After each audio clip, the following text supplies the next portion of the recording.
Galvez y hoy está con Erika Escarano, que nos están visitando. Bueno, ¿cómo están? Bien, bien, muy bien. ¿Qué tal? Buenas tardes. Bueno, contanos un poco de lo que es Dadas para que se empiecen a reflejar un poco nuestras audiencias. Para recordarles, porque nosotros ya aprendimos, Asociación de Artes Y y Señas. Nuestra misión es difundir y transmitir la lengua de señas. Misión difundir y transmitir la lengua de señas. Investigamos. ¿Cómo terminó el año pasado, Caro? ¿Y cómo viene el 2019? Y el año pasado terminamos lindo, terminamos muchos alumnos, 50 más o menos de los 70 que ingresaron, se matricularon, finalizaron 50. Y tuvimos un cierre de los alumnos más avanzados, muestran a los estudiantes más de primer nivel o a sus familias o a los asociados qué es lo que hicieron durante el año. Digamos, el año pasado fue una representación de cuentos que lo hicimos en la sala, que siempre nos quedamos con las ganas de abrirlo al público en general y no lo hacemos. Te voy a correr un poquitito el tema por algo que dijiste. Asociados. Sí. ¿La gente puede asociarse con el...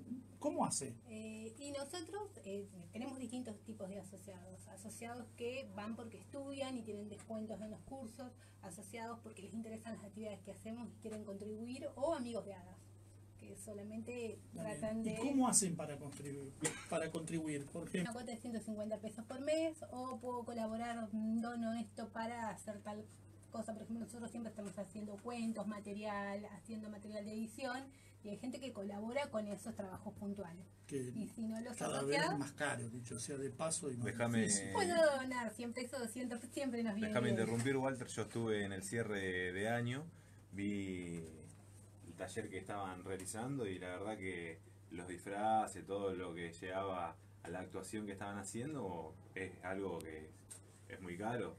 Sí, y no, en realidad es un trabajo Un hecho costo. por los estudiantes, el costo va a cargo de los estudiantes, cada uno se hace su vestimenta, y la idea era una puesta en escena, porque después en otros niveles contamos cuentos, entonces es una primera aproximación dramatizada a lo que es la narración de cuentos. Y para el 2019, ¿cómo viene? El 22 y el 23 de Arrancan. febrero tenemos los talleres de verano, que son talleres que ya están dirigidos a gente que viene o ya nos conoce viene a buscar algo más profundo, digamos. Tenemos el taller de traducción el viernes, que es técnicas de traducción, ¿sí? ¿Qué es lo que tiene que saber un traductor? ¿Qué ámbitos va a traducir? Que se lo da Yani Boria. Después tenemos al otro día, el 23, el sábado de la mañana, también de traducción, pero el cuerpo en la traducción. ¿Qué cuidados físicos tenemos que tener cuando vamos a traducir? Porque no es que yo vengo en frío y me pongo a traducir. Tengo que hacer un entrenamiento previo, un entrenamiento posterior para cuidar el elemento de comunicación. Sí. Y el tercero que tenemos es un taller de gramática, ya pensando en lo que es clasificador. Un concepto bastante profundo. A raíz de lo que hablamos la última vez que estuviste aquí, que era esto de que algunas traducciones se hacen con el cuadradito en la pantalla ahí chiquitita, chiquitita, y aparece una persona casi circunscripta a las manos y nada más. Observé, precisamente por la campaña política brasilera de Bolsonaro, Sí, sí. observé la diferencia en la gesticulación, en la armonización corporal de las traductoras que estaban con el presidente de Brasil, hoy presidente de Brasil, con respecto a la que estaban aquí en ATC, bueno, Canal 7 se llama ahora, Sí. Televisión Pública. Sí, para eso No sé, no tiene que ver con la calidad lingüística, sino con la toma. Generalmente las cámaras son de muy baja calidad y no se aprecia. O sea, en realidad seguramente están haciendo lo mismo. Lo que pasa es que no se ve por el formato en el que se inserta en la televisión, Tema a mejorar. que tenemos que mejorar. Que podría ser una de las opciones, es que esté en vivo junto. Lo que pasa es que a veces no hay espacios, entonces se toma en otro lugar y se inserta en el audiovisual. Y es distinto. Y es más fácil para que el equipo de intérpretes trabaje mejor. Pero bueno, hay que insertarlo con calidad. No quiere decir que hay que insertarlo en un recuadro tan chiquito. Puede ser en croma, Claro. más grande, en otro tamaño. No Sí, pero necesariamente. fue llamativo. Me sorprendió, me acordaba lo que me había contado y me sorprendió la diferencia. abismales. Sí, sí. Abismales. Argentina está, digamos, recién empezando en lo que es el audiovisual, en la traducción. Pero bueno, la traducción no es solo en el audiovisual, sino que tiene diferentes ámbitos. Si yo soy docente y voy a una escuela, también tengo ámbitos de traducción. Traduzco un docente, traduzco un acto, traduzco un montón de cosas, una obra de teatro. Entonces hay ámbitos en la traducción que es un poco lo que Y se va a deberíamos trabajar. tener, ya que estábamos a hablarlo de nuevo, deberíamos tener traductores en los hospitales públicos, en las escuelas públicas, en las salud, oficinas públicas. en las universidades, en educación, porque en realidad no te olvides que todo lo que hay en educación es pago por obras sociales en general, no es por parte del Ministerio de Educación. Cada papá tiene que salir a buscar el bienestar para su hijo. No está Y garantizado. todo la esto es política, una lucha con la obra social, o con la medicina como todas prepaga, las si ayudas lo quieren. auditivas y como todo. La primera vez que nos visita, Me gustaría agregar a lo que agregue dijo todo Caro, lo que quiera. por ejemplo, el tema de la lengua de señas, que hay en contextos donde no se conoce o no es tan difundido, o hay personas que no saben al respecto. Yo tengo un amigo que es enfermero y bueno, le comenté todo el tema de la lengua de señas, de la importancia que en los hospitales, los sanatorios y en todo el ámbito de salud haya conocimiento de esto. Y bueno, él me dijo que ya se va a anotar en el curso. Más que nada es la toma de conciencia de lo importante que realmente haya alguien que pueda establecer la comunicación con personas sordas en el ámbito de salud, de educación y en tantos otros también, ¿no? Así que bueno, eso como para agregar a lo que dijo ella. Exacto. Y contanos un Creemos que poco... en un año electoral los discursos políticos son accesibles. La gente tiene que ejercer su derecho ciudadano. ¿Cómo hace? Exacto, ellos quedan ajenos a lo que alguien le pueda contar, a lo que alguien más o menos le pueda interpretar si es que no tiene un real manejo de la lengua de señas y a su vez de la percepción de ese otro. O sea, no es que puede mirar al candidato, por ejemplo, y informarse directamente. No, siempre queda ajeno, como tantas cosas a las que... O reducido a lo que el grupo de la familia le puede contar. Bueno, A vos. contanos, Erika, tu participación en HADAS este año.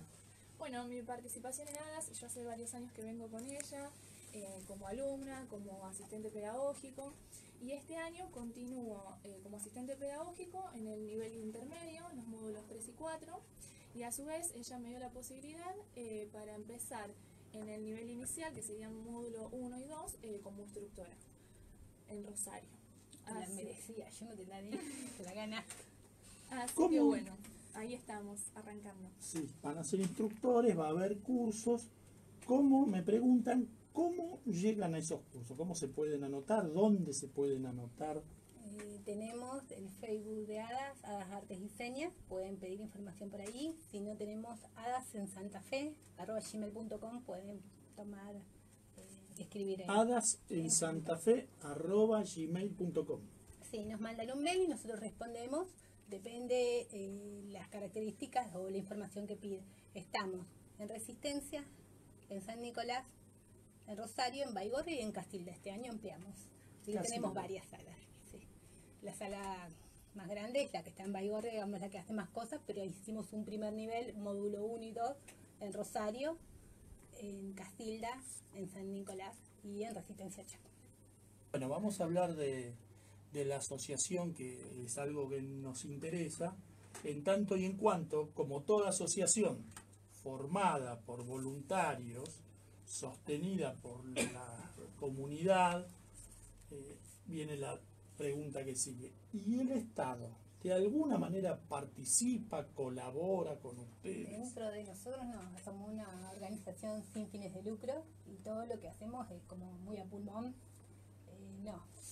Lo único que hacemos es a nivel Ministerio de Educación un reconocimiento para los títulos, para la gente que egresa, digamos, para que tenga una certificación habilitante que sirva para si trabajas en educación, que eso lo hacemos como ONG. O sea que quien egresa, quien cumple las exigencias mínimas, los requisitos, después puede trabajar de docente de esta materia. No.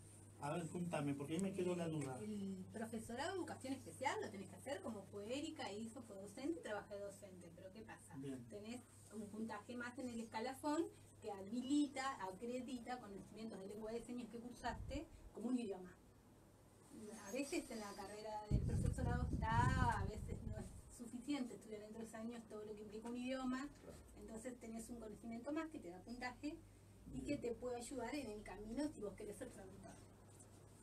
Y está No bueno docente. hacer esta diferencia, ¿no? En el profesorado uno, porque hay mucha gente que se confunde cuando se viene a inscribir en ADAS, pensando que de ahí salen docentes. No, el profesorado, bueno, está en Rosario, son 4 años, de ahí salís docente, enseñás lengua, matemáticas, ciencias, lo que fuera, a niños sordos. Y acá lo que se toma como el concepto de lengua, de idioma, aprender un idioma, que es la lengua de señas, propiamente dicha. Como marcar esas diferencias como para que el público pueda ir diferenciando justamente.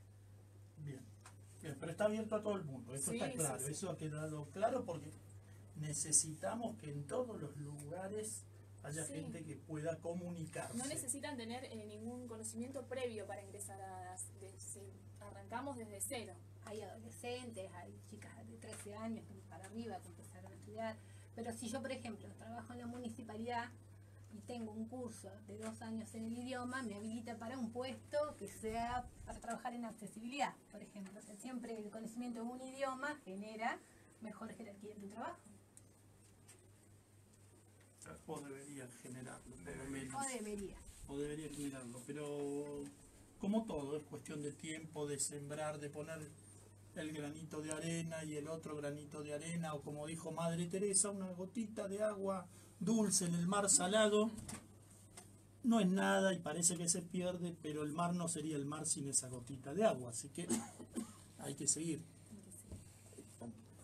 Un mensaje sobre por qué es importante, más allá de las cosas que fuimos diciendo. Justo. Porque somos sujetos de derechos, ciudadanos que vamos a ejercer nuestro derecho cívico. Y la verdad, la comunicación es el primer derecho. El derecho al acceso es el que te permite y te abre las puertas a cumplir el resto de los derechos. Si vos no tenés acceso, no tenés educación. Si no tenés acceso, no tenés calidad de vida. Si vos no tenés acceso, no tenés familia, no tenés salud.